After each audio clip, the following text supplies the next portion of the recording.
A very good evening to you, and thank you so much for joining us on this edition of Spectrum Extra, where we'll be looking at some of the major highlights of this year, 2024, and also trying to understand how those particular highlights are likely to, influence activities next year. We'll be looking at issues around the political landscape, but also the economic perspective of our country. A number of issues there that have emerged. For instance, on the political landscape, there were a number of activities on different fronts. We saw a split in political parties, FDC. We have seen cracks that have emerged in the NUP party, and a new political formation emerging, which is known as the Democratic Alliance. There have been concerns about shrinking civic space. There have been issues of human rights and governance. And we know next year it's going to be an election year where we are going to have a lot of activities, including nomination of candidates.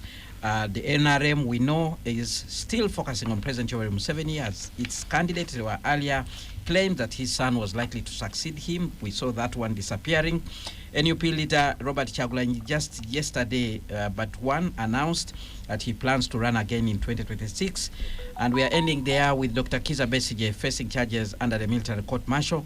And his colleagues think that it's a strategy to lock him out of the political activities amid his reports that he was set to team up with other opposition leaders, including Robert Kyagulanyi, to organize effectively for the 2026 general elections. We'll be looking at that political landscape and what it means for our country entering into the year 2025. On the economic front, oil and gas sector, progress is being made when you look at the infrastructure, including a pipeline, the airport, and a number of issues. But the date when we expect the oil to come out has been extended from next year to 2027. There are still calls from environmentalists and other global pressure groups urging the government of Uganda to abandon the project. We know the standard gauge railway is finally taking off. 2.5 billion euros will be spent, which is equivalent to 10.8 trillion shillings. The contractor is a Turkish firm, Yapi Makezi, the one that constructed the same system in Tanzania.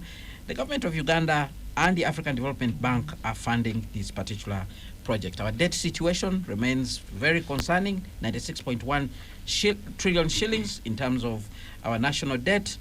We know, given the key projects that we are going to undertake, borrowing is likely not to stop. Worse still, people are concerned about the borrowing on the local scene, which crowds out the private sector. We have issues around budgeting, where we have seen questions around how our budget is actually arrived at. But we also know corruption remains a major problem. Trillions of shillings lost. This year, fingers were pointed at Parliament. You remember the parliamentary exhibition. There were a number of issues there. And we will be looking at that issue deeply. The government also this year came out with an ambitious plan to grow the economy tenfold. It's based on the 4th National Development Plan. Now, very many people remain poor, despite reports that 67% of Ugandans are now in the money economy. Some economists saying it's because of the bank accounts that have been opened to receive funds that are coming in from government in terms of PDM, Emyoga, among others. President Yoweri Museveni, we see he has intensified the campaign for wealth creation, and the whole of this week has been in the Bugisu sub-region. Private sector, which is supposed to be the engine of development, remains cash-strapped. They need cheap capital. Interest rates remain a major concern. Government intervened on the side of money lenders, but people are wondering whether it can do the same thing with the commercial banks.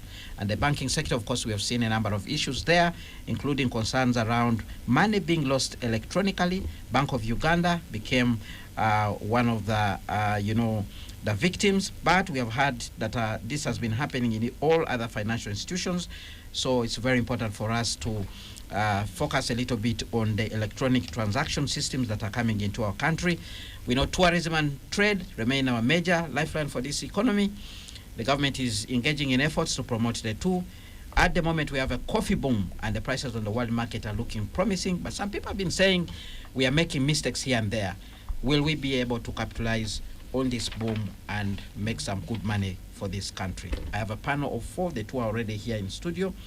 Ms. Perry Aritua, Executive Director, Women Democracy Network. She is also a pundit on governance and human rights matters, a seasoned election observer. Good evening, Perry. Thank you very much for joining us on this edition of Spectrum Extra. Thank you, Kenneth. Good evening, listeners and viewers, and my fellow panelists. Dr. Fred Muhumuza, Senior Economist and Director, Makerere University Business, Makerere of the Economic Forum at Makerere Business School. Good evening, sir. Thank you very much for joining us, Dr. Fred Muhumuza. Thank you very much, and good evening, our listeners out there. We expect to be joined by Professor Maurice Okengalatigo, the former leader of opposition and the Gago North MPs, an academic and a farmer, and also the Honorable Stephen Mukitale Birawa, Executive Board Member at the National Planning Authority, in charge of infrastructure, physical planning, is also a former Blissa County MP. Now, since we already have you in studio, Dr. Fred Muhumuza, the senior economist, I think we should begin with the side of the economy. The year 2024, Dr. Fred Muhumuza, we are looking at the bad and the ugly, what we need to address going into 2025, and the good things that we need to uphold going forward in order to strengthen the economy. Let's begin with you. Yeah, thank you very much. There are quite a number of things one would look at. I don't know where to start and where to end, but we can say we are here. We have survived. Every time you find somebody, they say we are struggling. It's not easy, but at least they have struggled and not died. So the economy has been able to sustain us food-wise. We have not had things like famine or hunger. So at least people have eaten. It may not have been nutritious food, and we're doing studies. Sometimes we just eat food, but food is about nutrition as well. So the nutrition may have been another struggle for some people. Some people are finding it hard to find decent jobs, and these days we have added the word decent jobs, because most Ugandans, when you look at surveys, are literally earning less than 200,000. So now that may be a job. You can say they have jobs, but that job doesn't take that Ugandan family anywhere. If you consider that the average number of children now is 4 to 5, so if you add on the parents, that's about 6 people.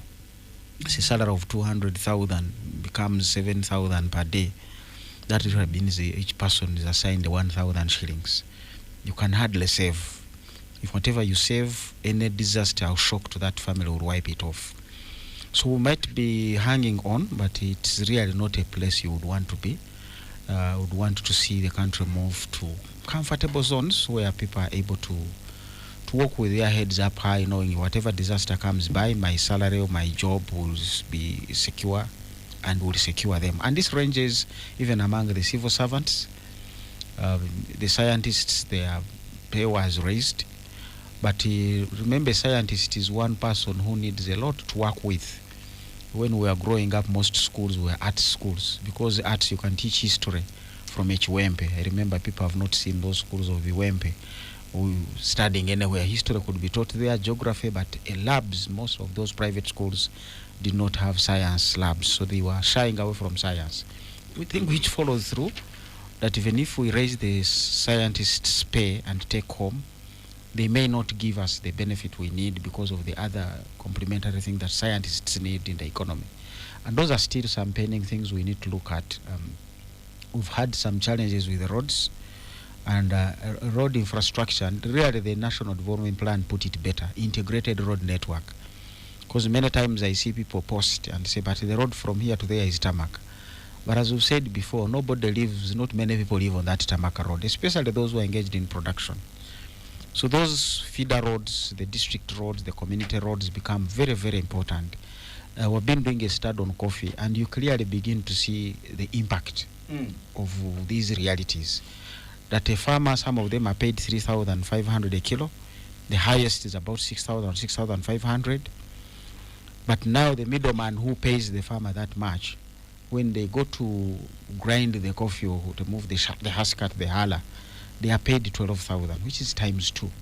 Now you may think that middleman has cheated, but actually is the one carrying the whole cost of these bad logistical networks to pick it from the farmer, bulk it up, put it on a fuso, take it to the hala, and then eventually bring it to Kampala. But even when it gets to Kampala, the people have been talking to raise a 40-foot container of coffee, you have to really scavenge around the whole of Kampala, and the cost there is huge when you look at the numbers that they are being quoted in the system. So we need to lower those costs of doing business. Much as we are saying cost of credit is high, but the cost of doing business, after you get the credit, you really spend it on these logistical things that should be able to go down. So quite a number of things that we still need to address before we can fly over and say the shilling is stable, Inflation has gone now. Inflation can go away, but if the prices are still that high, this household is still struggling. So let's be more comprehensive and objective, then we'll be able to walk into 2025 with a better strategy. All right.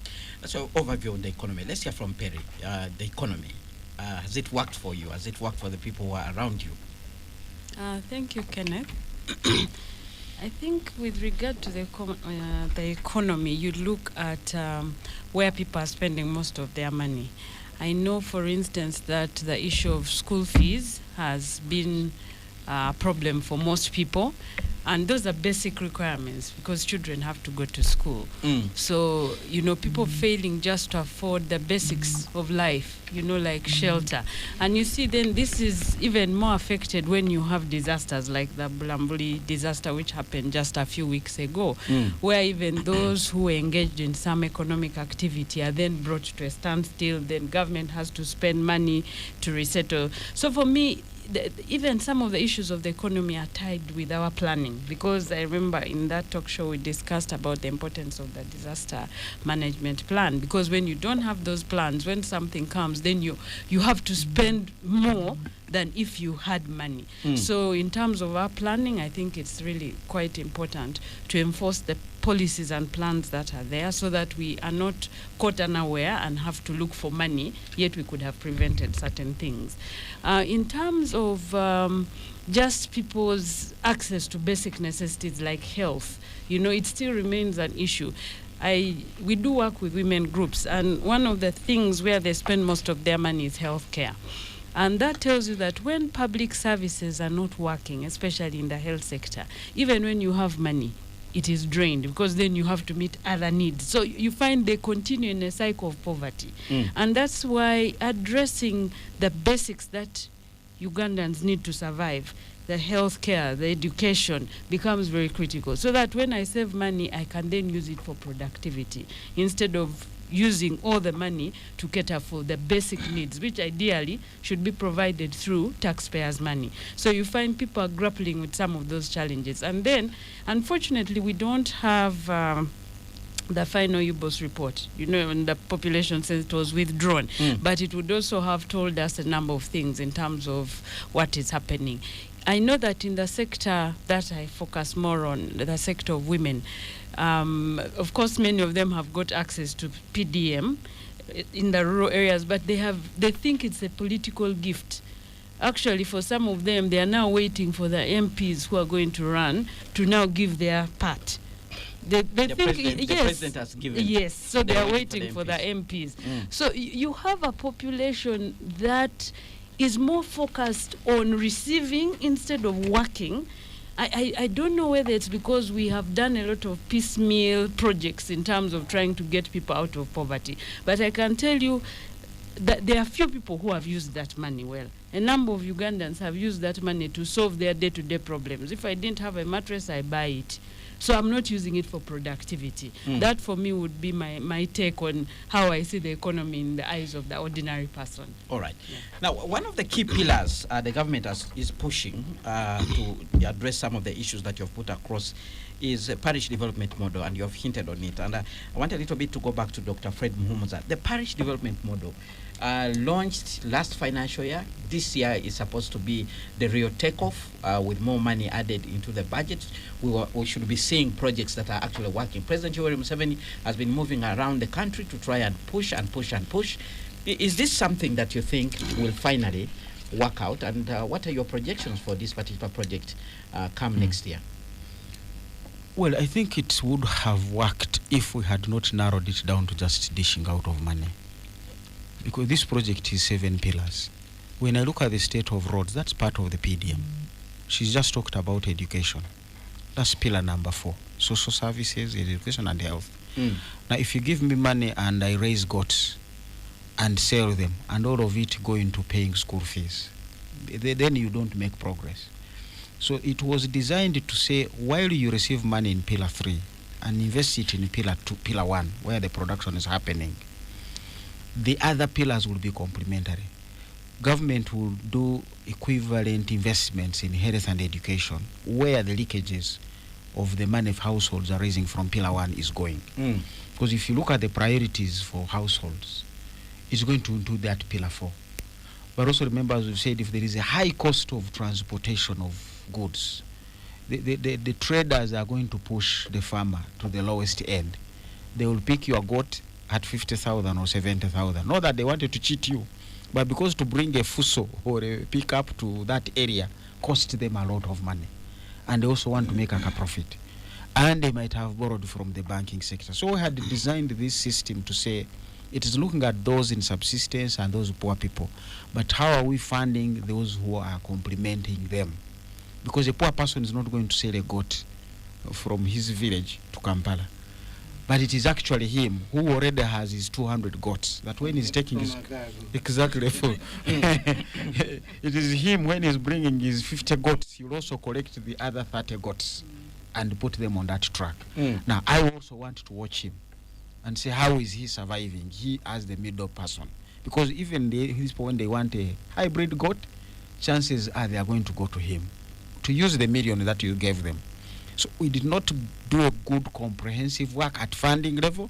Design was fine, but the rollout has not been very good. A child doesn't pass because they got a distinction 1 in chemistry. They must get distinction 1s in all the other subjects. So you can't run around and say, I have a good chemistry teacher, I'm going to produce another Professor Latigo.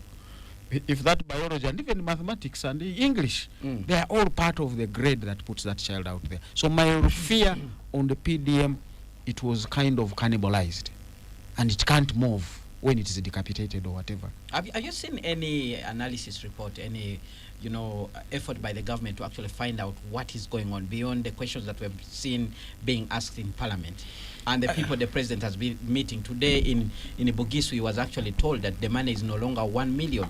The banks are actually chopping it off, and also the chairpersons of the SACCOs are also deducting. And therefore, by the time the money reaches the beneficiary, it's about 850,000. But what do you expect? Because that's not what you're talking about is Pillar 7, the institutions.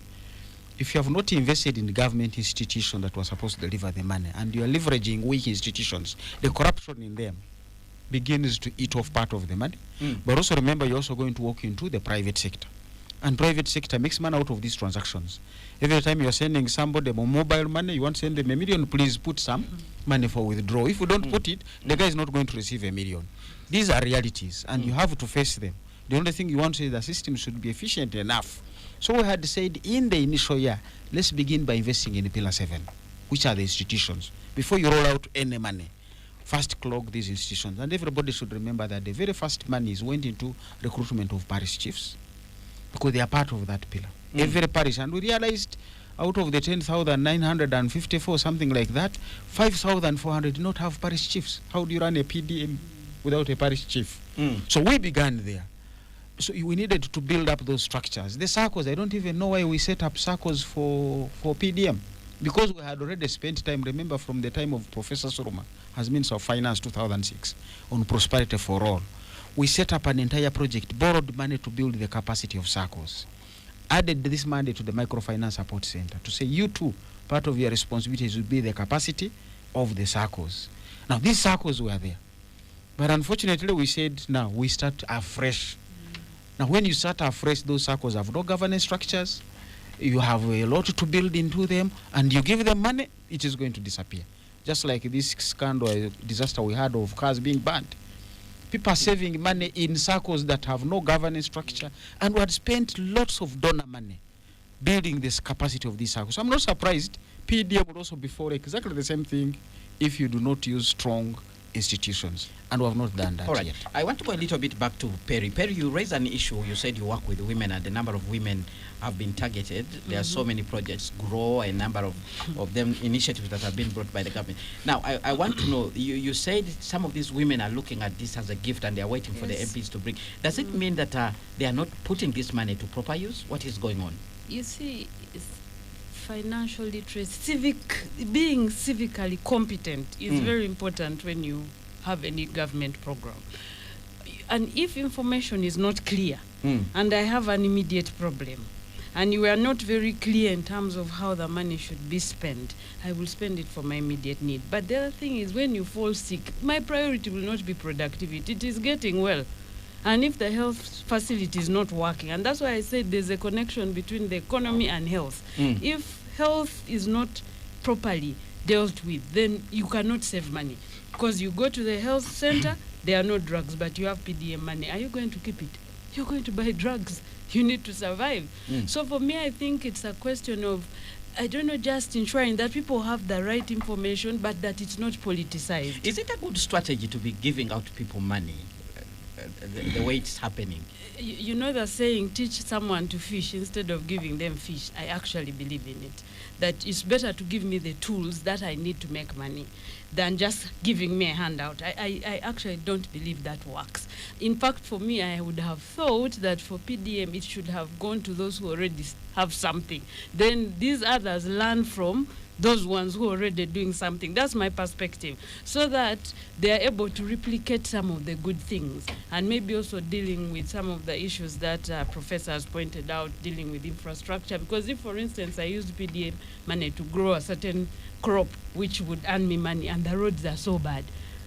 If you go to Teso right now, there are a lot of oranges. In fact, a whole basin is like 2,000 shillings.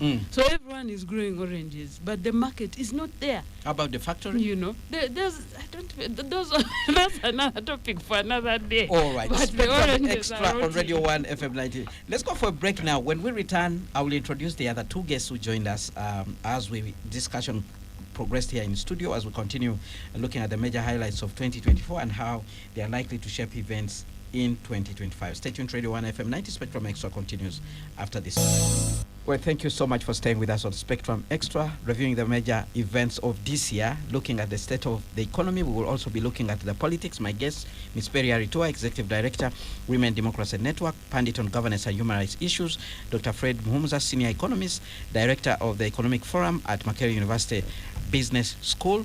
We have also been joined by two other eminent guests, the Honorable Stephen Mkitale Birawa, member of the National Planning Authority, where he's in charge of infrastructure. Formerly, he served as Bulisa County MP, and also Professor Maurice Ogengala Tigo, former leader of opposition. He was a member of Parliament for Agago North. He's a farmer and an academic. Well, gentlemen, Honorable Mkitale and Honorable Professor Ogengala Tigo, you found us discussing the state of the economy. And I want to begin with you, Professor Latigo. Very quickly, what would be your major highlights when you look at the state of the economy in 2024? The two guests that you found in studio had already given their perspective, and we had isolated the issue of the PDM to try and understand how it is working for the country, because it's a major initiative by the government, which was carried forward from the last financial year to this one. Yeah, thank you very much, Kenneth, and good evening, listeners of Radio 1. My colleagues, Fred, Stephen, and Perry, it's a pleasure to be with you on this program. I will not say anything about the Paris Development Model, because immediately when it was launched, I wrote an article. And I said it will not work. And then fundamentally, you see, the thing that we completely missed is that we are a country that needs to develop.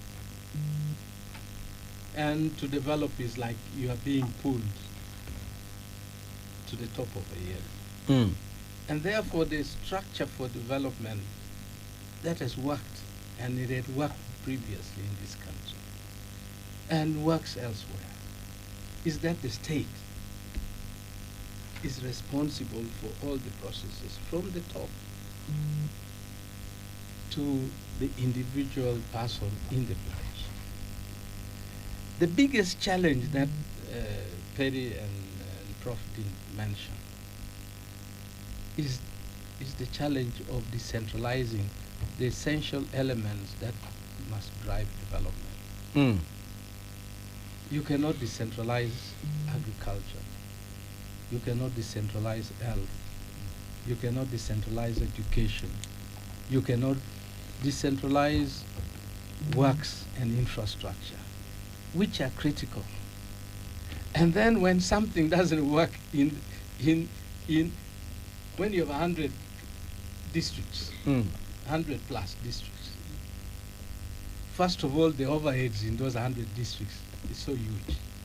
Secondly, the capacities of all of them are so diverse.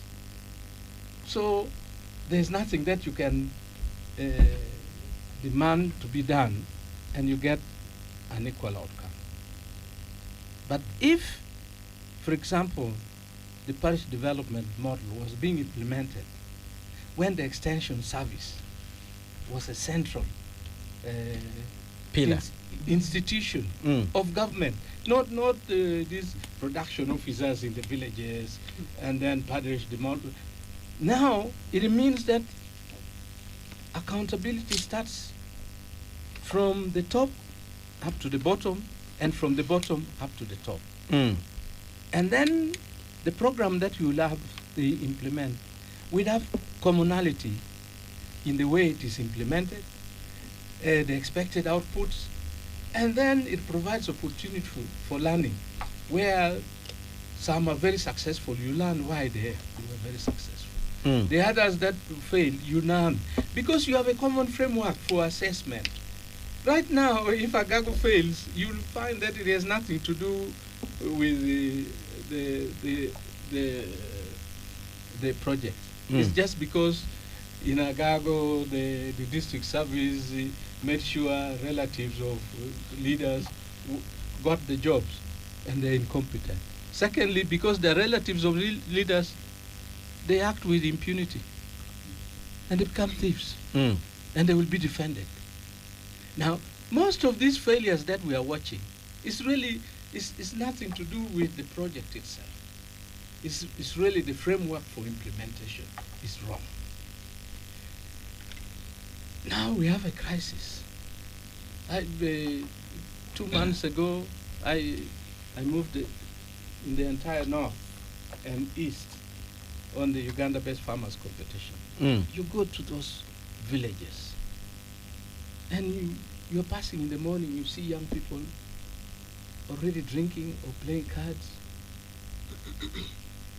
You see the level of redundancy. And then my yoga just gave me the shock of my life. You know, small kids, 3, 4, 5 years. Mm. You see them in compounds and houses. Many, all over. And you see them, you don't see young people. And they told me, oh, the children of this have gone to the Middle East. But these child mothers, Mm. oh man, what are we going to do with them? So we have the Bazukuru. Their mothers and fathers have gone. What are we going to do with that? Mm. And so, while we discuss about what happened this year, we should really discuss more about what should we do better next year. Mm. What should we do better, Professor? We are still discussing what happened. Let's first do the diagnosis. Yeah. Then we'll prescribe. All right, let's hear from Honorable Mkitale. Honorable Mkitale, your quick thoughts on the economy. What has happened this year? Good evening, Radio 1 Spectrum special viewers and listeners. Nice being back at home in the company of very good friends. Dr. Fred, my friend Perry, and of course my senior colleague, Professor. How is the lake? He fell in the lake. Merry Christmas and Happy New Year, fellow countrymen. I hope the holiday makers are being trained to be responsible. Kenneth, allow me not to forget this. One of my biggest disappointments in the last, as an alumni of Makerere, was when Makerere main building was burnt. And some time back I was in Makerere and we're saying, why can't Lumumba be repaired and Mary Stewart? So the last few times I've been in Makerere, I said, renaissance is possible. We have back our main building. You can talk of the Ivory Tower if you want. I think I am a mutualite. You know, mutualites for us, we feed from all halls. We had all who are in hall. But the Lumumbi should be arranging a party very soon. Mary Stewart and Lumumba is going to be something to talk about. Yeah, Lumumba is still hosting the girls. So now. this year has really, in Makerere, that has been a plus. And those other projects, the First Lady has launched. Thank you so much, Makerere. We are now proud to say we are alumni. Sometimes you want to get scared. When I went to Mich, I found BCom studying in Micho, where we used to have these other freshers on deckers. Said, how did this standard fall? So the good part is the developments in Makerere in terms of infrastructure. The bad thing, for me coming from Bunyoro, where we are still looking for a university, and we are talking of rationalization, and we are saying we don't have money. Why do we have so many government universities without one standard? Why didn't we take the old idea? Because these universities were started by the 15 regions of Uganda. Why do you want to give me an inferior university in Muni, an inferior university in Muni? It should be one standard. But a college of Makerere in every region of Uganda, the one in Bustema, the one in Muni, the one in Imbarara. And in this era of ICT and information age, they should be doing virtual. What somebody, Dr. Musa is teaching at MOOBS, the one of your university should just have teaching assistants in those and have learning virtually. So I think one area I want to recommend, not because I'm in NPA, is rationalize all government universities into one standard, and it will be very good for them to compete, whether I am in Muni, I'm in Kabale University. And I also want to thank the president, finally, for providing a public university in Usoga. Every region in Uganda should have a public university and same standard, and then we agree what government core mandate is in this university, what the private sector in Gulu will do in providing hostels, what the other satellite, and this was there in UCC, this was there in the earlier days of NTC. It was one standard. But right now, and if you look at the courses they are doing, sometimes if you're employing people, you even fail to know ICT. What is the standard of ICT? Every university is teaching something ICT. All right. Even what's supposed to be a course unit now is a course in a university for 3 years. There is too much confusion. So whatever we want to do, human resource is very important. We must be intentional. Me and Muhumuza did the labor and industry. We must be intentional in manpower planning. After UPE, USE, and these quarter systems and the loan scheme, we should be having the necessary manpower for industrial revolution. All right. We don't have it because right. Something has been wrong. All right, let's shift to the economy. Yes. But I saw this. I should come back here for that debate.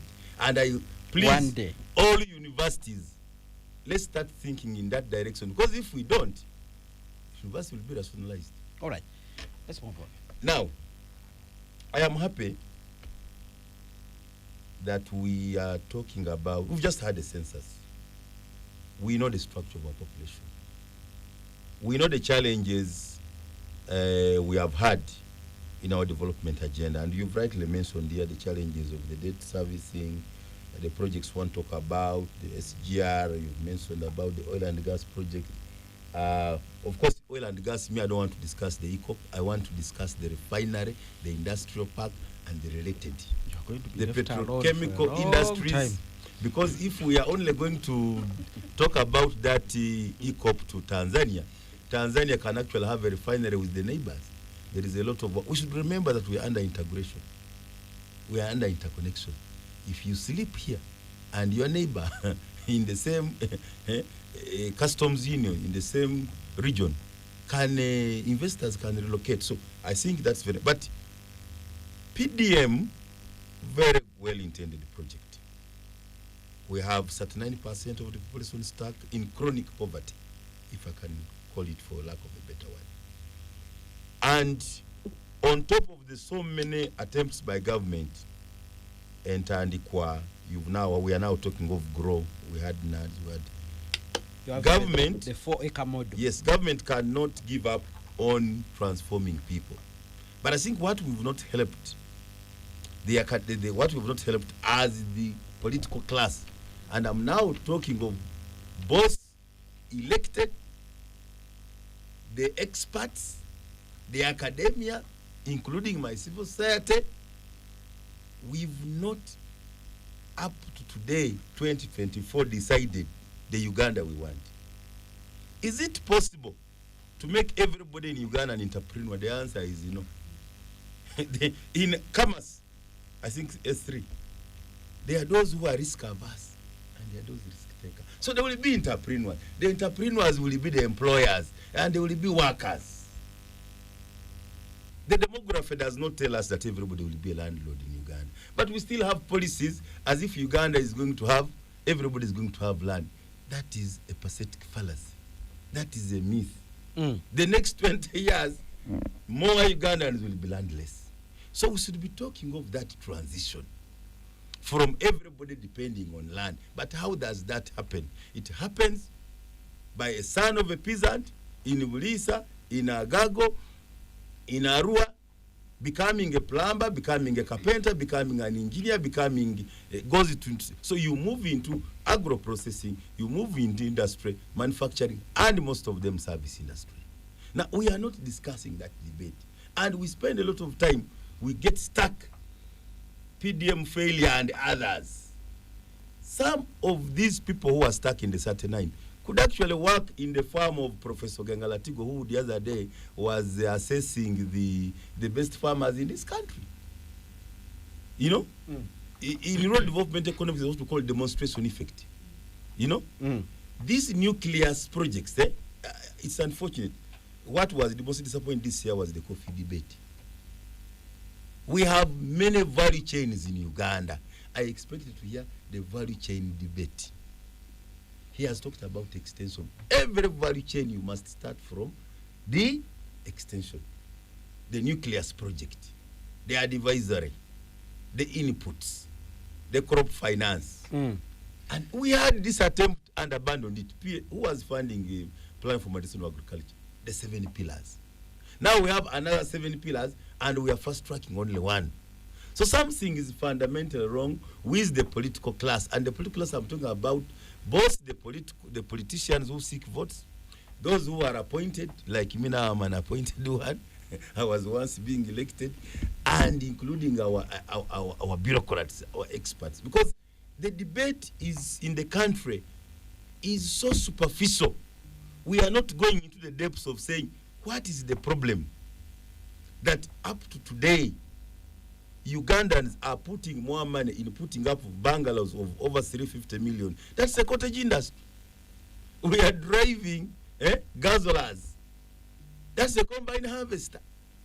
You know?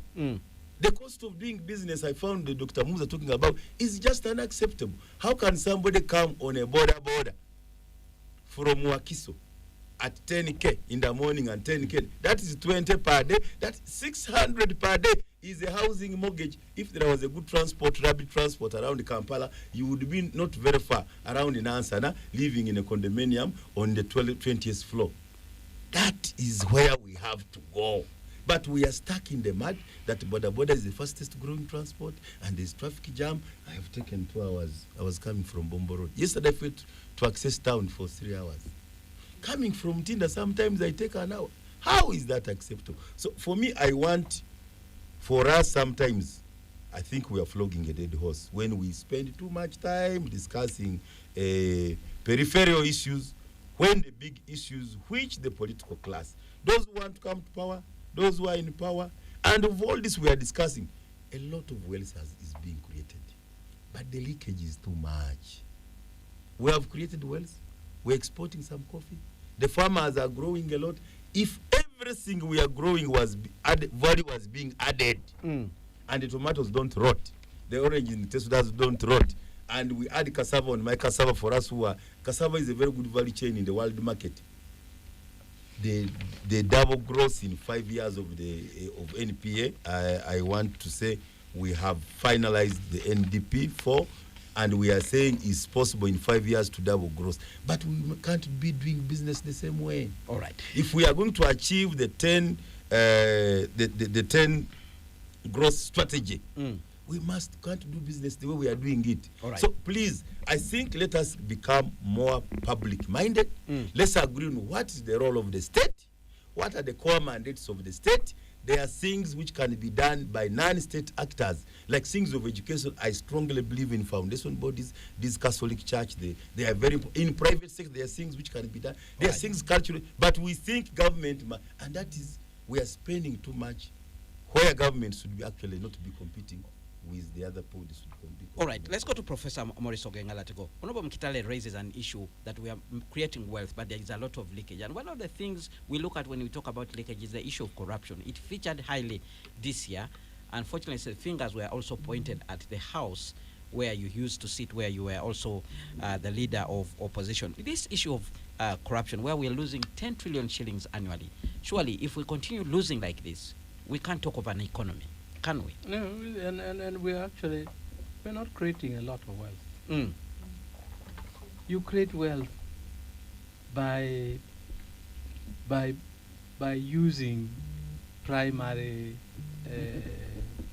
resources, human resource, land, and you bring out products that are of higher value than the land and the body that you have. That is very little of that is happening in Uganda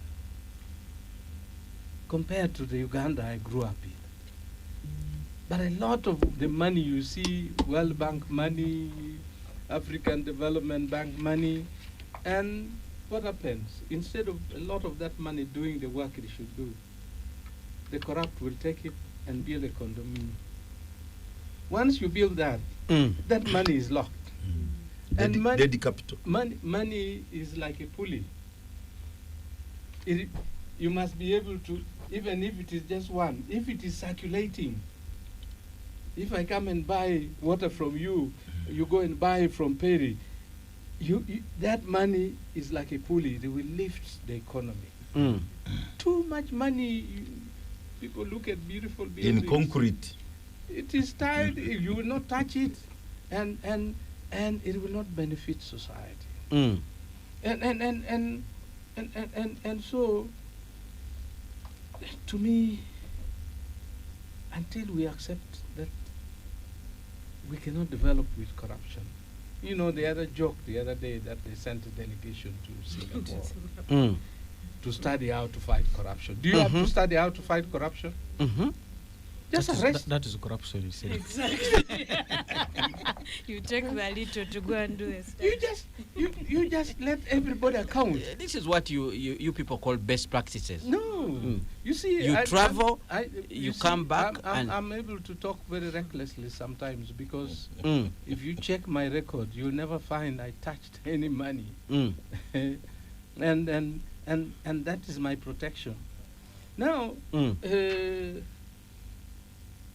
you were talking about parliament. Can I give you information of the late Dr. From Busoga who is being laid to rest? Dr. Nabi. So Frank. the wife gave us a very shocking story. That one time they were lacking veggies and Frank came. I think he was in Export Promotion Council or something. And he had saved $3,500 and he was returning them and the wife wanted them to buy veggies. And the man refused. And said, go and borrow. We still have such people. And may soul rest in peace. And I saw that the Speaker of Parliament was saying, forgive us, we are going to reform. During the prayers. You know. There is always that moment of reflection. Penitence. So you know, for me, it is not the failures of this country. What I grieve about is the potential of this country and what it could do. You know, when graduated tax was being removed, I said, don't remove graduated tax. On you, and it was on your pressure. No, Was it the reform agenda? It was. No, it was FDC. But I wrote an article. I wrote an article and I said, don't remove graduated tax. I thought so. Because the guys in my village would grow cotton to pay graduated tax. Some income. But the amount is not just for graduated tax only. They will It keep will something. yes, it will be enough to buy Christmas dresses, to buy mattresses, and it tied them to production. And to keep leader spinning mirror. Yes. And because of petty politics, they removed graduated tax. I didn't agree. And cotton died. But Prof, where else in this world are people paying graduated tax? Oh, well. I grew up seeing people being flogged and tied up, their hands tied behind their back for not paying Yes, 10,000, 20,000. Listen, even, do you know why they call coffee kiboko?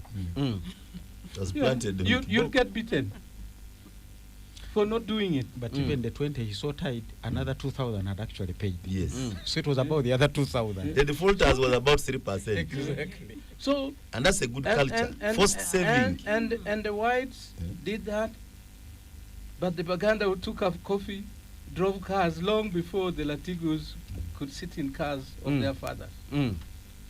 It is as simple as that. Under Obote too, there was even, you remember, national premium development bond.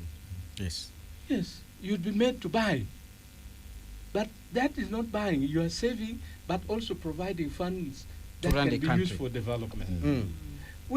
And any measure of what we do must be based on looking at the individual beneficiaries. You know, when at the presidential CEO forum, I told the president, I said, you know, this TDM will not work. And I told him, you know, I had a case where a mama, an old woman, spent 3 days coming to the bank. The last day, she came very early, stayed late, but got the money. Then she, with the anger, she said, let me drink. You know, they make wine from, they call wine. They make from sugar and some other things. Let me take some wine. She took maybe a 300 ml bottle. And because she had not eaten, she started going home. She fell on the road. And the young people took all her money. Actually, the president was in Bugishu. They should have told him what they call PDM in Bugishu. There's a name for it. What's the name? I don't remember, you know, my actually thing doesn't allow me to remember some of these things very well. Or you have conveniently forgotten. But they said, no, they said we have already eaten. That was the equivalent. All right. Spectrum Xtra on Radio 1 FM 90. Let's go for a break now. When we return, we'll hear from Perry and Dr. Fred Mhumza, but there are also comments that are coming in as we also wrap up the discussion on the issues of the economy before we shift to look at the issues of governance that have also made headlines but are likely to influence happenings in our country next year. Now, stay tuned to Radio 1 FM 90. Spectrum Xtra continues after that. Well, thank you so much for staying with us on Spectrum Xtra live on Radio 1 FM 90. We're reviewing the major events of 2024 and what lies ahead for this country. I'm speaking to Professor Maurice Ogengalatigo, former leader of opposition in Parliament, Dr. Fred Mhumza, senior economist, Ms. Perry Aritua, Executive Director, Women Democracy Network, Honorable Stephen Mkitale, Executive Board Member at the National Planning Authority. Now, we have a number of comments coming. Fred is a professor. This is like we had a military guy, Obonyo. When he was promoted to lieutenant colonel, everybody still called him major. I still want to be, what was Kano? Kano Kasiregwa? Lifelong title. It comes there. All right. We have comments coming in. Hello, Radio 1. I would want Dr. Fred Mhumza to give us his view about the Bank of Uganda saga, because there seems to be conflicting info between the Deputy Governor and the Minister of Finance. That is Mike listening in from Queenie District. Somebody else writes in, Professional Latino is quoted to have said that those in Professor Latigo is quoted to have said that those politicians opposed to Bobi Wine in Uganda will be wiped out. I want the professor to substantiate for us that statement. That's Mike from Queenie. When we reach we are still in the economy. We are going to move on. Thank you for bringing the best minds today. They speak objectively and offer real perspectives on issues. I miss MP Ogengalatigo. and Dr. Fred Muhumza. At Radio 1, in relation to the topic, there is a growing security crisis in parts of rural West Budama. Youth have run wild, setting up roadblocks and night cutting people. This is clearly attributed to the lower economic drivers. I think something must be done before we have total chaos. Somebody writes and says, I don't mind the economy. My worst this year is that Uganda is a big dustbin. We are swimming in garbage in all our towns. How long will it take us to copy Rwanda? Surely it's not about not having money. Our roads are littered with buvera, sugarcane peelings, etc. Who is in charge here? That is Grace listening in from Mukono. Dr. Fred Muhumza, one of the major things that people have talked about is what they call electronic fraud that is taking root in Uganda. And recently we saw the Bank of Uganda situation that this listener is actually pointing to. And it has been a major issue. And people are worried about what could be going on. We have embraced electronic transactions. The government keeps on telling us we should go into a paperless economy.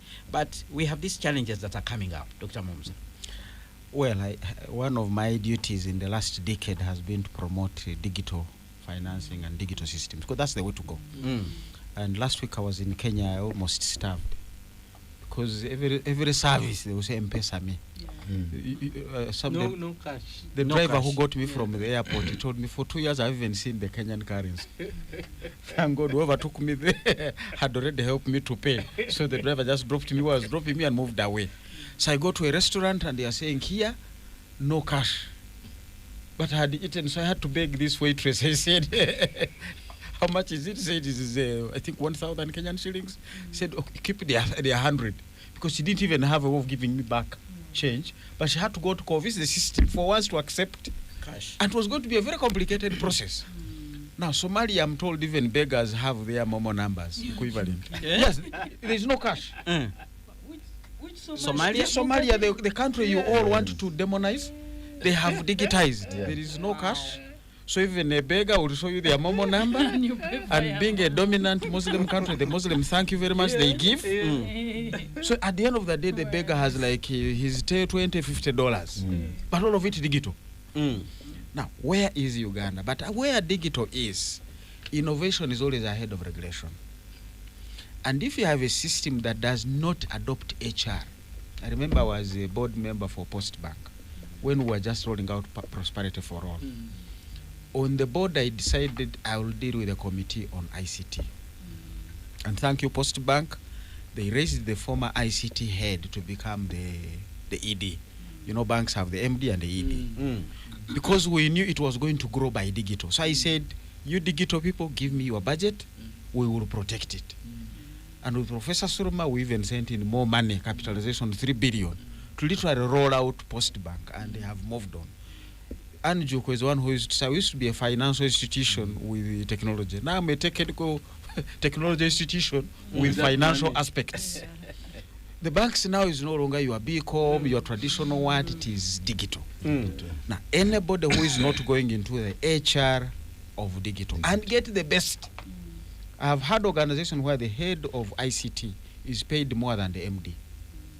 It is no longer about saying there is a hierarchy here, the MD earns 17 million, everybody below. It is the value of what You pay do. for the risks. Who is really running the bank? It is this ICT team. At one point, one of the banks in the US was getting 60,000 attempts per day of hackers. Now, you can't say I'm an MD here when you're not paying the guys out there who are really fighting the hackers. So this is not just about the Bank of Uganda and Minister of Finance, and I don't want to get into that because even they themselves are trying to reconcile what exactly happened. Was money sent to a wrong place where that conversation will evolve and resolve itself? This is about me and you who have our mobile money sitting on our systems and Bafere out there. I really want to give credit to Bank of Uganda. There was a time when this thing was under memorandum of understanding, and people, we are calling you from UCC. You even know the person who has called you and taken the money, and they say he has already withdrawn it, and it ends there. You really know the number. I have shared with you this number. Now you are not able to check that. But when Bank of Uganda took over that space and said, you companies, create mobile money companies separate from your telecom, and we'll regulate them here. Now, Bank of Uganda insisted, train the people about the risks. And all these companies came up. Now, Tom Ferrer, I don't know what campaign, really, that has lowered when you check on the thefts. They were still succeeding, but not as much as before. Because information has spread out. So the first thing to counter this is information. We will never call you asking for your PIN. And that information will be in Acholi, in Teso, in Alangi, in where. That's Courtesy Bank of Uganda saying if anybody's money is taken, don't just come and say, the person had already withdrawn it. What did you do about it? So give credit to BOU for securing us in that area and want to see more of those messages. But digital is the way to go. The other thing it helps us is to analyze the state of the economy. And I really want to engage the telecom companies. Because you have solid data. You have solid data. And very, very reliable. And you can tell. The only thing that I want to engage the telecom companies, and remember we're promoting this with financial sector depending Uganda, courtesy of DFID, that given us money to pass most of these things, more cash and the rest of those. We put that clause of reason for sending the money. Now some people just put in any character to get the money going. Now for us who wanted to begin analyzing the reason, why are people sending monies? But we also want to analyze and say, how do you help these poor people? Really we can engage these telecom companies to say, I can tax you 30%. But can we agree that anybody sending money below 20,000 is not charged? Because It's really like pay as you earn. What do we say, 235? You go and struggle. You are really looking after each other. So, and we can agree on the threshold. Then I can even negotiate with them at taxation level. And so what did you lose by not charging the 1,000 or the 500 to those below down there? I'm giving back to the population, but it also helped me what I have said, the Nabanja money, which we did on COVID. If I get like grow, if I get all these monies we are struggling with and I really want to stimulate aggregated demand and serve these people who are saying, my PDM, 1 trillion, I can even say, don't target anybody. Just say, whoever has been, whichever phone number, I don't have to know who it is, that has transacted in a whole year below 150,000 or 200,000, and it is only receiving, it has never sent anything out there. That person, you don't need to tell me that that person is poor and subsisting on others. So I can design with MTN and Airtel. From a government coffer, just send 100,000 to those individuals. You will see the impact on the economy, but also on these individuals. Unemployment benefits is not that because these companies and countries love the unemployed. It is making sure the businesses that produce things have somebody buying. Have a market. They have a market. And so, for me to target SMEs and to target the big companies with these bonuses, tax exemptions, tax who is going to buy from them? Then the economy is run. This is basic economics of 1930, 100 years ago, and it worked. It still works. I don't know why we're not in it. It's more than proven. I don't know. I don't know. You tell us. So for me, my PDM, if I these all other things, tax raise, I want to really argue for government to raise the minimum pay as you earn. Let's put it at 400,000. You will think you have lost that little man of 10% of the extra, but these fellows spend it. They spend it in that same day. Yes. And in the same economy. In the same economy. And you get it back by the through consumption. Consumption taxes are 18 to 30%. What is giving us the biggest contribution of tax? It is VAT on talk time data. It's the biggest contributor. Can I just give information? Now, Yes, you can let come. me just end Dr. here. Mumza, Let him end. before I conclude, it's very important. Betting, let me end with this. We have been talking so much about where to get more tax, domestic tax mobilization, but we rarely talk about the tax policy. What Dr. Mumza is presenting It's here tax policy. is a tax And policy. the developmental. I pushed that in Parliament. I'm happy. This time the Parliament is saying tax policy before the next tax bill. It wasn't easy to move it from 130 to 235. Thanks to Honorable Maria Chwanka. Now I'm beginning We to just said the budget speech is a policy statement. We put it there and moved it. And it has been there now for over 10 years. All right. We need to move to 400. You wanted to say something about betting. I wanted to end with betting. The youth you talked about who are simply out there. The other day somebody gave me figures. Betting is 6 billion a day. It was in the papers even. 6 billion. Yesterday. 6 billion per day. Yes. People are betting. And It's a lot of money you could channel it elsewhere, Senior but that is Matiak also a said sign he was of very happy. we have lost trust in you guys. Let's bet on Arsenal and Crystal Palace. I don't know, bet on what. Will Saka score or not score? But that is 6 billion is moving in this economy, building what? I have no idea. Perry, That's the economy for you. On the issue of concerns around stability of the financial sector and the issues of electronic transaction, very quickly, you had concerns about it even before we started this discussion here in studio. About a week ago, a friend of mine actually lost 6 million. She has this online banking. Her phone was stolen, and then she called the finance company, like the bank where she banks, To inform them. and they didn't act. Yes. So within 2 hours, Oh. she lost 6 million. But what saved her was there was a record of the call. So that person she called has to pay that money. So And that's BOU for you. exactly. Remember the other money, mobile money, they would say, he has already withdrawn and they end there. Exactly. So these institutions do matter. That's true. So for me, it's really to step up our protection in terms of Vigilance. protection, not even okay. the vigilance, Protection but from the protection institution, for the from the system, system. for You the have to have system. systems that Exactly, protects. that work. And as I agree with the two professors about ensuring that they are really paid, because that's the way to go. In fact, I was laughing when Professor said that a team went to study how to fight deal corruption. with corruption in Singapore. And I'm like, why didn't they have a virtual training? These days trainings need it. online. If Don't- they even don't we know needed what it, to do? We know what to do, but I was just thinking, why would you even take a plane? Singaporeans actually, when we were money. discussing at one point, and we're discussing these hackers, they said, why should anybody want to hack into another person's account? That's how they fight corruption. Everybody knows it's It's a another value person's system. money. Yeah. Respect it. But it's a value Even the- system. And, in their heads. Yeah, it's and a value first, system. when you are corrupt, you hang yourself. Yes, You exactly. No, commit it- suicide. They don't wait for IGG and I don't know CID and So what. for me, I think it's really a value system It is that a value people system. just behavior, and that's why even when we are talking about policies, at times I keep saying, but if we could just change the way we behave, like someone drinks water and throws the bottle outside the car. It's behavior. You don't even need. It's just the training and the system. Leave alone Kavera containing some certain stuff. The last parliament, I was in the Pan-African Parliament. So we were sitting in Kigali. So we go to the equivalent of Uganda Bus Party. The all African parliamentarians. You not see any rubbish. And people ask, they said, if you drop something, the population will arrest you. Exactly. Yes. They will arrest you. So they have been deliberate. It's just as simple as that. That's true. And it doesn't require government. But if government implants a value system that people see even in the leaders, That's it. the people will implement. Can I compliment Gulu? You cannot park on a pedestrian walkway. The population will chase you. In Gulu. Even Kabarole, the last time throwing these cameras, the borders will chase you. So for me, it's just how do we get things to work? Gulu, when you go, you'll be surprised. People go and see how clean the city is. Yeah, I was there. And the last leader year. very clean hospital.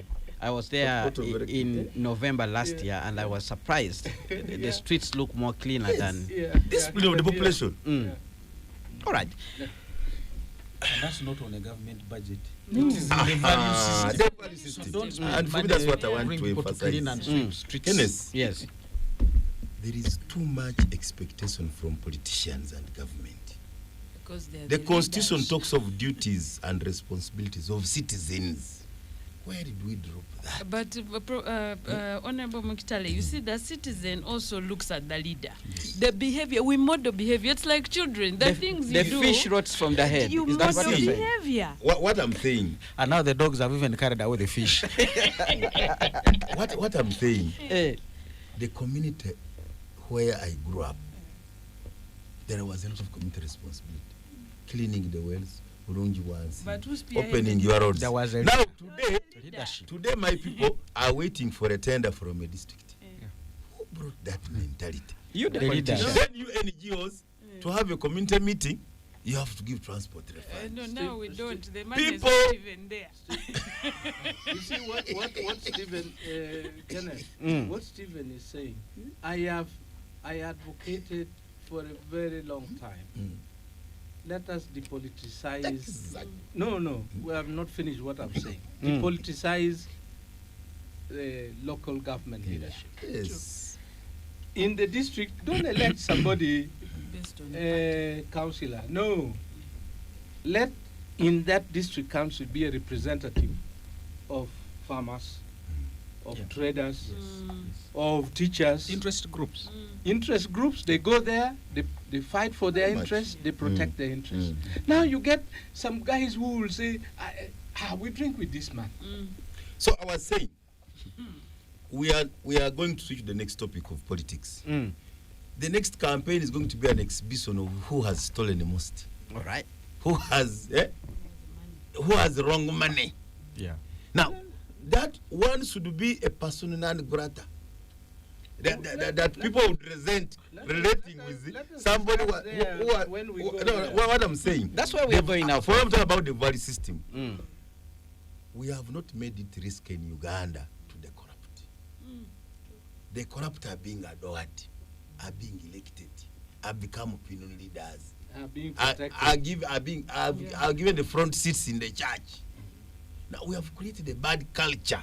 Now even those who had still some sense of remorse are saying, but you now look a fool. Somebody works for 5 years, he has huge mansion. the basic mansion. For you, who says I'm going to build a house as a retired 55, the salesman is a fool. So that brings a problem. And the fact that even those who have been found culpable there has been no recovery of that money. The callers have talked so much about the and even here the panelists.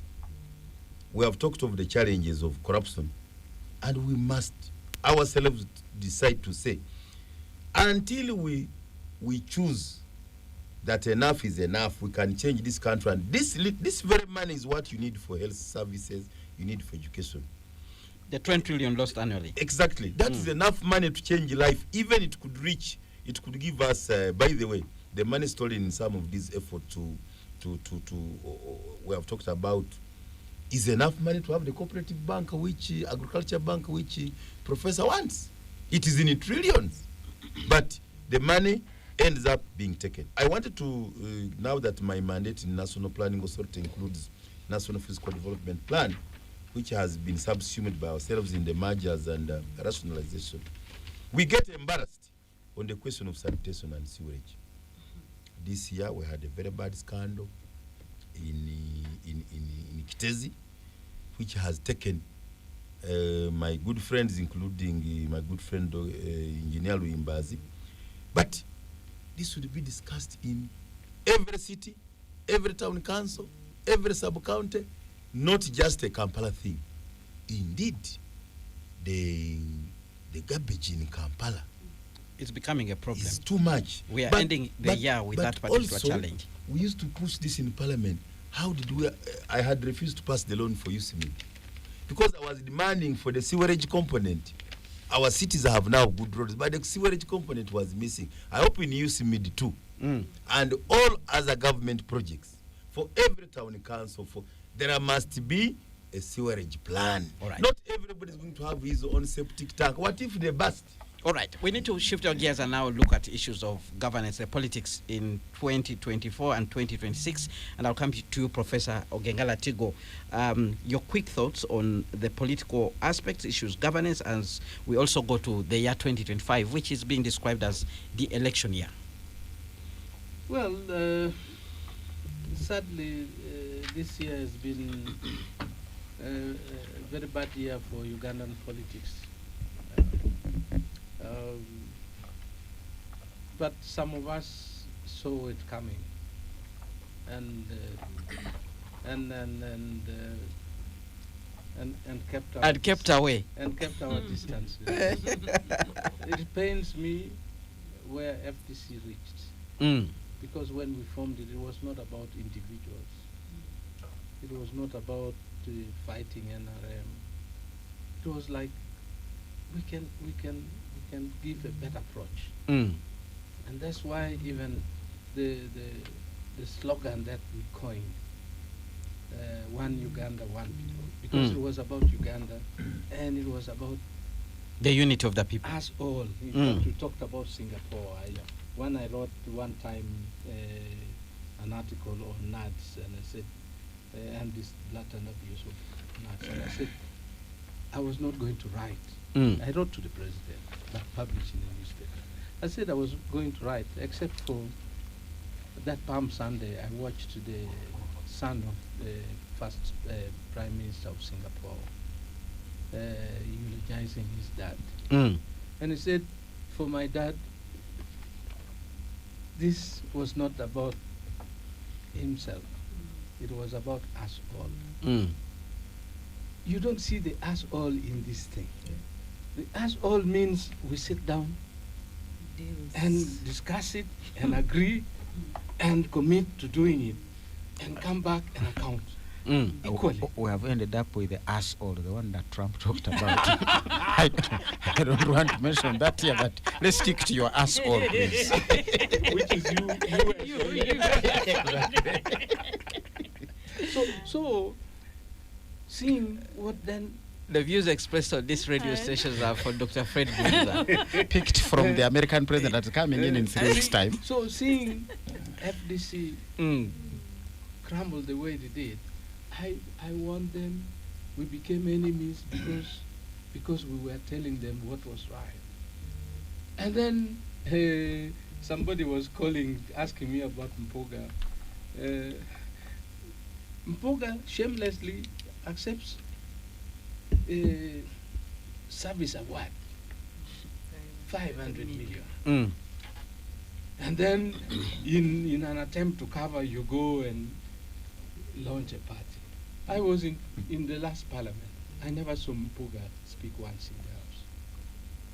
And you want to launch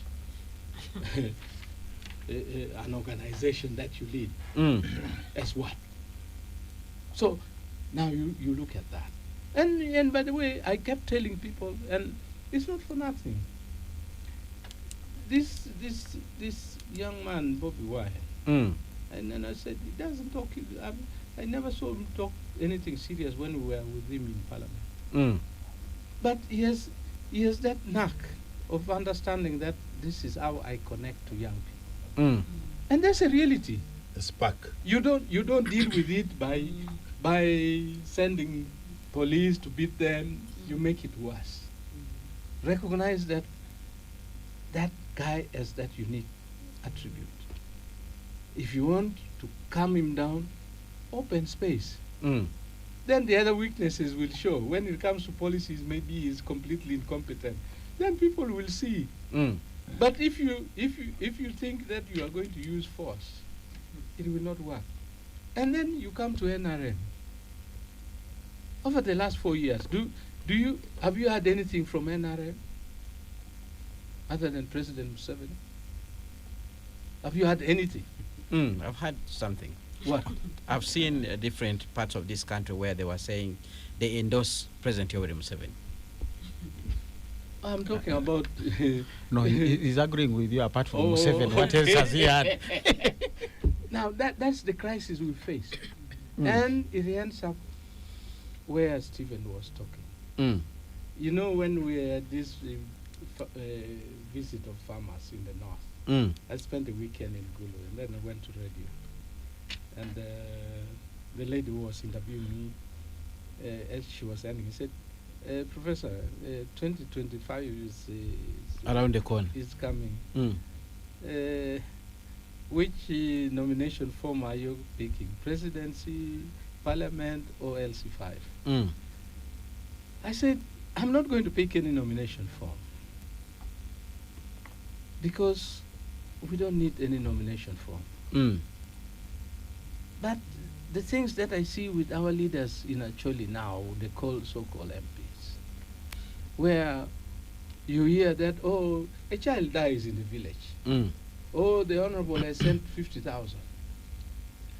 Commiserating with the bereaved No. family. And I believe even in your community, in Acholi, when deaths occur and somebody, you go to all the funerals, they'll say, what is wrong with this guy? Maybe he doesn't eat, he has no food at home. He goes to eat. So every funeral has You an have to go opportunity there. to eat. He's an idol. Or he's a witch. Celebrating. Or he's a guy. Some people. Let me finish. Who wants to poison? That is the level of MPs. Mm. And then I turned around and I said, but I don't blame them. The problem is you, the electorate. Mm. I said, one day, if I get crazy enough, I will pick nomination form, not to win election, but to teach you people lessons. Because I will come to campaigns with sticks in the back of my car. Mm. You ask for money? The LC3 who is welcoming us, let us go and check your home. If you have pit latrine, if you have a house you sleep in, if you don't, and this time I will even ask the military to give me soldiers. You will be shocked that you will win. Yes. The chairman of Ruengo used to win like that. I will beat the hell out of our people. Because the resources are there. And people have become so stupid that they can't even hold their leaders to account. They can't even hold themselves to account for why God created them. Now, where will we end up as a country if we continue like this?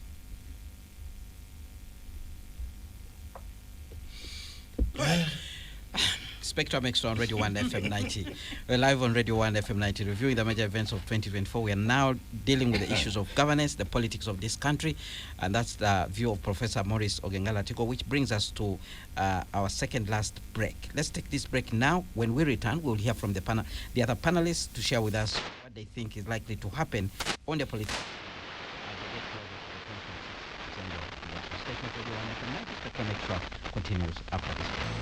Well, thank you so much for keeping with us on Spectrum Xtra, live on Radio 1 FM 90, reviewing the major events of the year 2024. We are looking at the politics. My guest, Professor Maurice Ogengalatiko, Dr. Fred Muhumuza, the Honorable Stephen Karegawa, and Ms. Perry Alitua. Perry, you are always in thick of things when it comes to elections. I actually remember in 2021 you survived being arrested from Hotel Africana. You were arrested. Oh, you were arrested.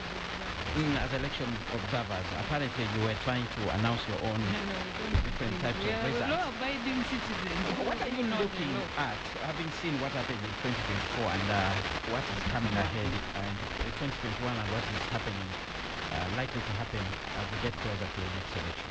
I think, Kenneth, we have actually just been doing a consultation with women.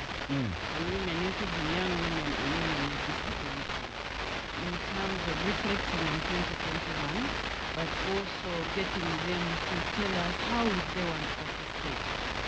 One of the things that I saw across the whole region, because we're in Western, Northern, Central, and Eastern, is the issue of violence. People have traumatized. Elections are like a war. People have lost children. People were disappeared. Recently, I think they were really retired. They were just released, amnesty. You know, and you see, 70% people think about it is young. Now, if you have created that amount of fear in young people, and they are the majority, for me, when you're looking at a country that you want to see prosper and grow, then I have fear. So the issue of violence. The second is not addressing some of the things which make our elections better. For instance, why should someone who has bribed voters, you call a by-election, that person contests again? It doesn't make sense. Just include a men-fellow, give them a 10-year ban. That's the only way you deal with some of these things. The other is just, you know, when you talk about like the people with disabilities, that was a conversation which I found very sad, because at times we deal with Ugandans as if we're generic. You know, people who feel they are not seen. You do voter education and you go sign language, no one really cares about them. Then you tell them, and this goes back to our citizens. Our citizens, I don't know whether they just don't pay attention to certain things. Someone tells you that a PWD cannot stand for any other seat. They have their seat. Women cannot stand for open seats. They should go to their seat. You know, so I don't know that things which seem obvious to many of us are not obvious. And that's why for me my recommendation has been take civics back to schools. Take political education back to schools. Many of us are products of that kind of curriculum. And maybe that's why we are as we are. That you feel you must engage. You cannot keep quiet about public issues because you are the citizen. And I pity the leaders who are going to stand for the next election because the citizen has a number of expectations, many of which some of them can't meet, even the incumbents. They are looking at money. So even just getting the citizen to appreciate that your life can change if you choose a serious leader, someone of quality, someone who can speak for you, someone who will give you information, someone who will account, just getting citizens to appreciate that is important. And this is where communal politics, all the organizations that work on civic awareness, is to take this way. Our citizen must not enable the leader. Because each time you enable the leader by choosing those who are not of quality, you are taking us backward. Because you don't demand exactly. They are yours and then you're thinking they gave me 5,000, my child was sick, they gave me transport, then they buried. Our demands are so basic that we will not develop if we do not connect how leadership leads to our enhancement as a people. So the questions that we must ask, for instance, if someone is aspiring, why are you standing for election? How will you address the plight? Things like health. And you see what I also found out, most of these citizens don't know who is supposed to do what because they have also seen the MP buying ambulances, the MP doing the road, and yet that's the work of the society. So in some cases they have left the society to go sport people. So they have that burden. So we really need to change, I think, just make the citizen aware that the kind of leader you elect has an implication on your life. That you get that 5,000. Exactly. That you're worth 1,000. They give you 5,000, so you're worth 1,000 every year. You eat salt every day. Why do you want to be bribed with salt to vote for someone? So for me, I think it's both.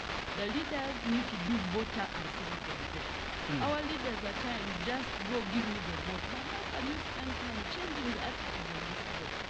Then the citizen needs to understand for every action there are consequences. The last thing I want to say before time to parliament is the scandal that has emanated in parliament. There are things many of us have never seen happen. In fact, I told you this story where we went for the vigil of the late City of God. And the president acknowledged that they actually received money to do their job. Like you go for an oversight where you're going to a committee, they get money. I was present when you made that statement. So how do you make the people who are the house of business? You must deal with that. And you see, elections are supposed to provide an opportunity for accountability. That you get out these ones who are not doing the right thing and you bring in a new crop. And that's why for me, the citizen must pay attention to the kind of leader. Where is the new crop with people like Perian who are not willing to run? Who says it's only fair and sure you can run? There are people who want to run, but you then have to deal with the issues of money. And that's why I said you must get sanctions. Make sure anyone who bribes 10 years, that's part of the sanctions. Then people will get scared. In fact, the leader will now be afraid to even bribe. Suppose that goes there. It should be in the law. The issue of fundraising. Why are you fundraising? These churches. In fact, here I want to talk about the churches. Asking for cement, asking for I don't know what. Why are you asking the leader for these things? This MP whom you think has I don't know 30 million.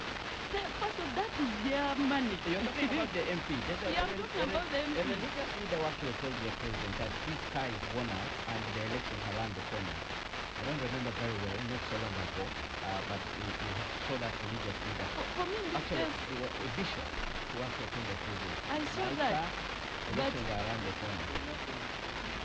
someone, I think it's a day. But for me, my challenge And is says if he was God, he would give you more life. More life. I saw that. But the challenge, you see, which then the religious leaders are not understanding, is that you are putting this leader in a situation where they have to at times accept to be corrupt. That's why they get involved in deals. All right. If you speak to many of the MPs right now, many are feeling very hopeless. They're in debt. Then you have a section which is being fronted. There are those, some of the so-called the big people are fronting a certain crop of fake leaders because they have money. And that's where the population needs to come in. They're sponsoring That Because you then don't they have can come back nomination, and they manipulate you. All right. So it's the population. We have comments coming in. Good evening. This year, the Ugandans will never forget having a useless 11th parliament full of masqueraders and incompetent MPs, and it's worse from the two speakers. Corruption scandals, especially from parliament, top leadership, and the ministry. Fighting the opposition, especially those who still intentionally, now they are busy creating another political platform. Bulu regional sitting was a total scam. No, but now electoral reforms, where is it? How about Mpuga reform? That's a comment from Alan Shaka Orlando. Dr. Fred Mumuza, as economists, do you fear, do you sit down and reflect on the politics? Do they have any bearing to the economy? Do you know, tell us. Of course, they have a bearing on the economy that is negative. Sometimes we look back and say, what is it that has politics given to the economy? Ultimately, it's about the economy. And as we've said before, 99% of Ugandans don't mind who the leader is out there. They mind about where the customers, my child going to school, is that fiber prepared. How I wish we ended at LC1. Remember, we just added them more years. When did we last elect at LC1? And they will go beyond. And for me, that's the economics. We haven't stopped it because the electoral commission doesn't exist, but we have taken the economic reality that we do not have the money, that's number one, but we need these leaders. So you just go and find what is the easiest way to get your cake and eat it. Let the leaders continue so that you don't disrupt the economy. Can we have that? Can we have that conversation and say, as it is at the bottom, let it be at the top. At the top, you need to close it.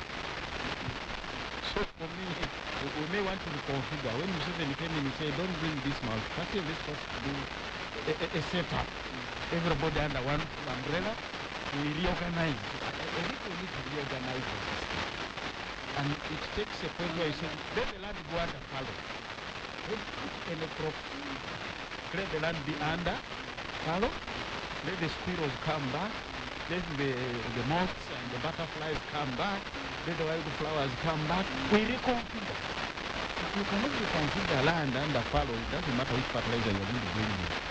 Because the soils, you don't even know which soil. You're saying after 40 years of the revolutionary government in power, we should reconfigure. We need a revolution to come back.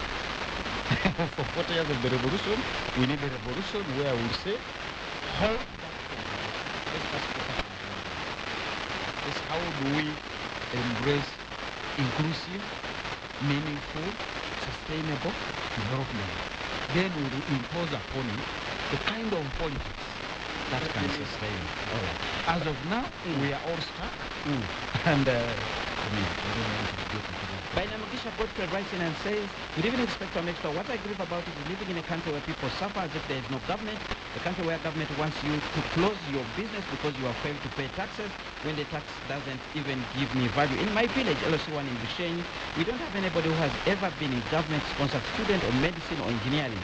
Can you imagine? In my village, not even 5 people are studying in a university. Can you imagine? But that doesn't worry Mr. Museveni. A parent to educate his child, they have to sell land. That doesn't worry Mr. Museveni. Where is the government? What benefits do I get from taxes we pay? This is the reason why I support the National Unity Platform Party. That's Bainamugisha Godfrey listening in from Bushenyi. Honorable Stephen Mutale, you led us at the time we started discussing this issue of governance by saying that there's going to be a lot of money in the next election, and those who will come with the money will be the ones who will be praised. What are your issues with the politics of this country as we prepare for the next round of elections? First of all, I started by recommending this program, by recommending rationalization of the knowledge of the university. Because I am interested in the education system that churns out citizens who know their responsibilities. Because today everybody in Uganda is expecting government at the end. You have just had government, what will government do for us? That's not how we are brought up. We are supposed to be seen right from our family, from our village, from our parish. And by then, a parish who did not get this any level of education like budgeting. The person who has been the college, right? Maybe get college. But they, you could not cut it free without money. you have to maintain the road. Now, I've just heard election has been LC1 has been postponed again for lack of money. Why do we need the money to elect a man? But should LC1 even be elected anyway? Because I see, even in PDM I said, why do we recruit anybody to PDM? Me, I thought we would get, you remember the health assistant? They check your animal health, they check your food pantry, they check your compost, katandaro. Why don't we go back to what? Before you talk about food performance, when you talk benchmarking, you talk about what? There's value system in this work. So if we merge these universities, both public and private universities, I think the first semester they should study like they should study duties and responsibilities of citizens. They should be studying how citizenship. Yes. Are you for real? I'm saying the whole education system, by the time you go, the first exam of semester one to be due if you read. You remember when they put people in the exit? What was that? New York? National Service. Something like that. We need to, you cannot say I'm in university. You don't know your duties. I think some other countries. It is very important that before you call yourself an engineer, a doctor, an accountant, a lawyer, Go and indoctrinate with politics.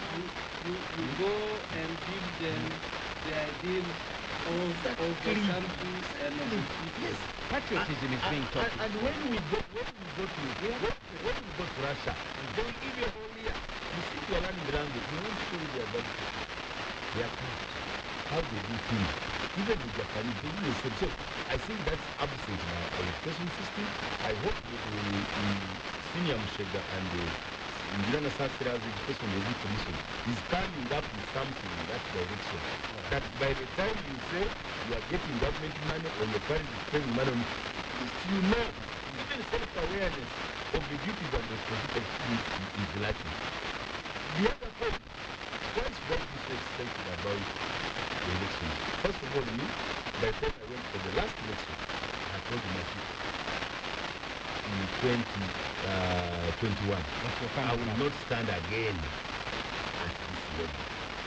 But the point I am saying is, do we have an issue with that? What's the major question? If I had the mandate as an advocate of national dialogue, Uganda needs volunteer MPs, volunteer political leaders who are not paid. When did it become that when politics is a business, that you can get people and come here? That's the new culture in Uganda. The age is going to change. The professor in the Professor Sibambi, Professor Makabong, you know, Yanda is coming to a stage as an MP. You see, Okello, Ekule Park, the people you had there. The professor coming into it. You could see poor coming to later grow war. coming to help the country. You are reminding me At of all. structural adjustment. Now we have rationalization. You can't do it in parliament under this kind of money. You saw The NRC. You saw, I was not very what concerning the parliament on the ODP form. They recommended we do the parliament. But you remember how rationalization was thrown out. Senior Minister of Public Service, the way the omnibus was thrown out, the bill on rationalization. And yet in this situation, yesterday, some of us recommended this as part of the bill 10 years ago. So for me, what I would want to see that really we need, and I was discussing some friends last evening. I said, have you listened to the speech of the Ghana's candidate, the former vice president, Paul Sidi? Then I thought some people were very interested in the American president. They were saying, I hope Trump, this being his last time, will be very decisive. But the Republicans are saying, don't allow Trump this time to embarrass them the way he embarrassed them. They are going to tame him. Then last night I was watching Putin talk to how he's talking about effect of the war, how he's saying that he's humble, sometimes he doesn't laugh, there's no time for joking. And you see, these citizens of Uganda, when people are beginning to do they even know what Uganda needs anyway?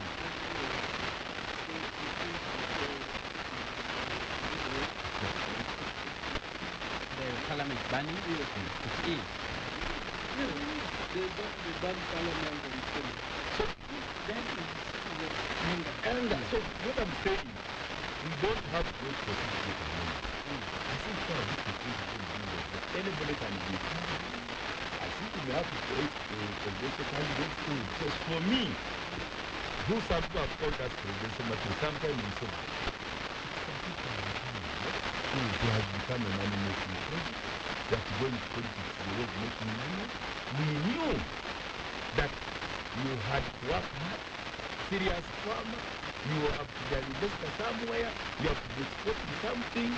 But the new culture in Uganda, a new value system that you were empty yesterday, in 2 years you become among the richest in the country, and you are not touched anywhere. That habit,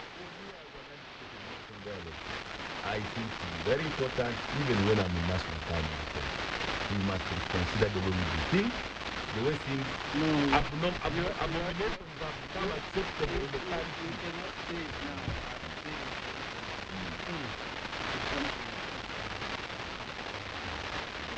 So who's telling national reconciliation? Let me give my other speech I want to make. I was thanking the head of public service yesterday, the other day in the meeting, for giving the rationalization with the human face. For me, I expected first to give an amnesty, rather to first give 6 months. If you know you came wrongly in public service, if you know you are trading within government, you are a supplier in government, you have stopped. First go. We give you 6 months amnesty. If you don't, then an impact takes place. But government, you didn't pay for the government, and the business is stopped. It's very unfortunate. So, the country, we must agree. If you are going to help our grandchildren, if you want to decrease this country, to go back to what we want. We know what works in the country, and it is possible. Let us have an honest conversation and see how best each candidate going to politics all the time will become this. There are a lot of other people who will never contest the taxpayers who are playing a very important role. And I think even PDM, there are other ways we have done it using the face-based, the cultural institutions, the interest groups. You do it much better than elected politicians who, after all, they are looking at everything as if they are looking for. All right. Let's hear your closing remarks, Perry, as we come to the end of this show. We'll go around the table and see hope, despair. My parting shot for 2025, because we are going into an election, is not the citizens really to understand they have power.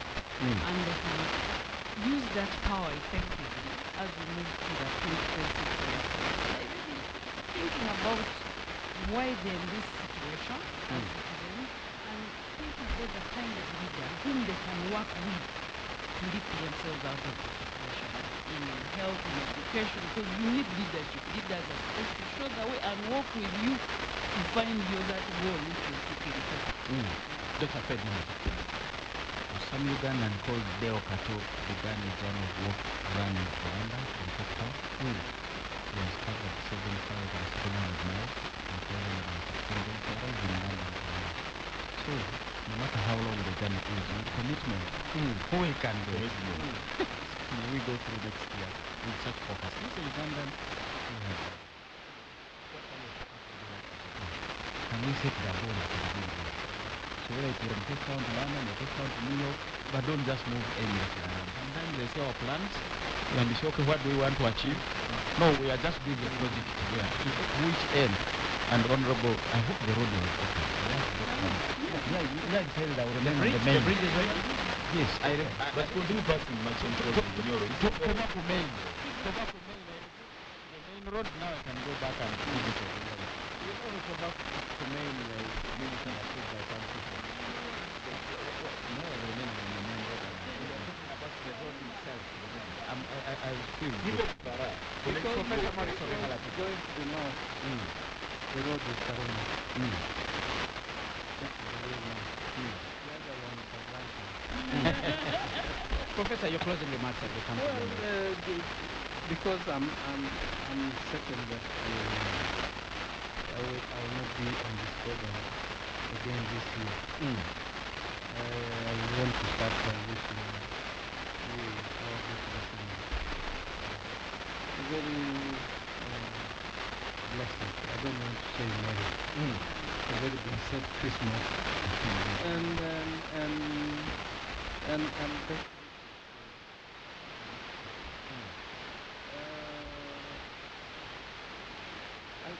the other day when I was we were discussing about Uganda is wasting our time in elections.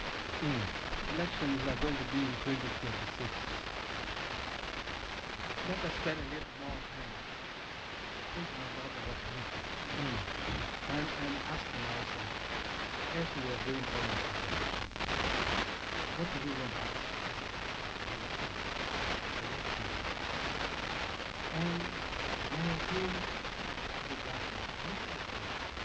these things that we see, people getting arrested, the Disappeared. messages getting arrested, people, it will not help our country. Because the young population are people that you can intimidate, but you're not going to change who they are. And they have their own ways of doing things.